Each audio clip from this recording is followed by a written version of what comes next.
Hello friends, welcome to my channel. હું ભાવના લાધાવાલા. આજે તમારા માટે લાવી છું કેરેટ કેક. પણ આ કેરેટ કેક ખૂબ જ હેલ્ધી છે, કારણ કે એમાં ઘઉંનો લોટ છે અને ગોળની બનાવું છું. તો હું તમને એની સામગ્રી કહી દઉં. ઘઉંનો લોટ છે એ 2 વાટકી, 1 વાટકી ગાજરનું છીણ, 1 વાટકી ગોળ, 1 વાટકી તેલ, થોડીક સૂકી દ્રાક્ષ, તજનો પાવડર 1 ચમચી, અખરોટના ટુકડા અને સોડા. તો હવે આપણે રીત ચાલુ કરીએ. હવે સૌથી પહેલાં આપણે આ ગોળ લીધો છે મેં, એ ગોળ અને તેલ એ બંનેને તમે મિક્સરમાં કે બ્લેન્ડરમાં ગમે તેમાં આવી રીતના એક રસ કરી દેવાનો છે.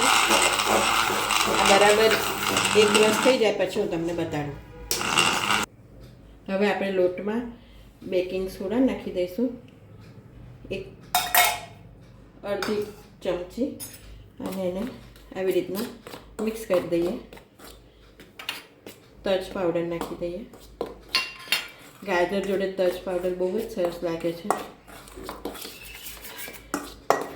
આ બધું મિક્સ થઈ જાય પછી એમાં આપણે ગોળ અને તેલનું જે મિશ્રણ તૈયાર કર્યું છે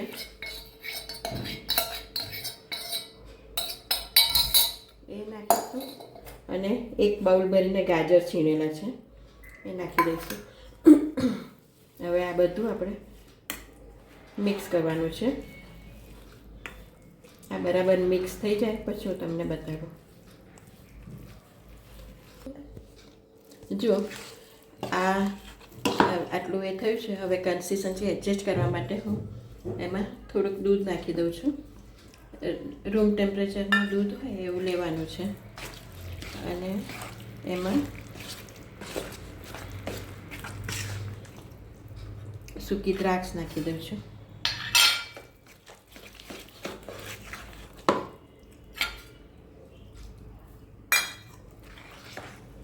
જો આવી ડ્રોપિંગ કન્સિસ્ટન્સી રાખવાની છે.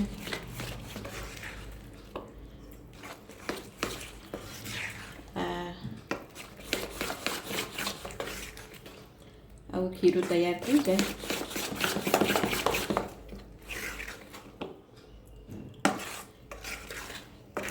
એટલે એને હું માઇક્રોવેવમાં મૂકું છું. તમારે ઓવનમાં મૂકવું હોય તો પ્રી હીટેડ ઓવનમાં 180 ડિગ્રી ઉપર લગભગ 20 to 25 મિનિટ્સ થશે.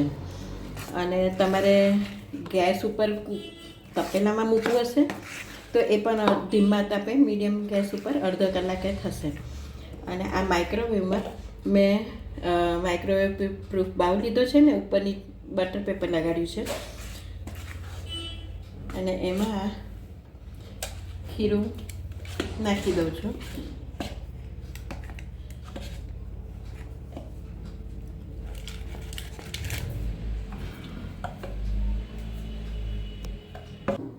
જો હવે આને આવી રીતના ટેપ કરવાનું છે, અને ટેપ કરીને પછી ઉપરથી આ અખરોટના ટુકડા છે એ નાખી દેવાના છે, અને પછી એને માઇક્રોવેવમાં લગભગ 5-6 મિનિટ સુધી બેક કરવાની છે. પછી હું તમને બતાડું.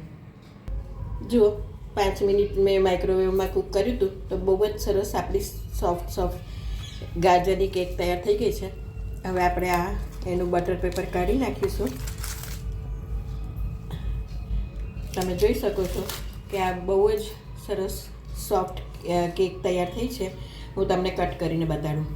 જોઈ શકો છો કે આપણી ખૂબ જ હેલ્ધી અને આ સોફ્ટ, તમે આ જુઓ ઘઉંના લોટની છે પણ બહુ જ સોફ્ટ એવી કેક તૈયાર થઈ ગઈ છે આપણી.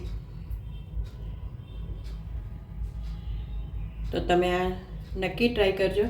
આમાં ગોળ અને ઘઉંનો લોટ છે એટલે ખૂબ જ હેલ્ધી કેક છે. તો આ કેરેટ કેક તમે નક્કી ટ્રાય કરજો. જો તમને મારી આ રેસીપી પસંદ આવી હોય તો પ્લીઝ મને સબસ્ક્રાઈબ જરૂરથી કરજો અને બેલ બટન દબાવજો. Thank you.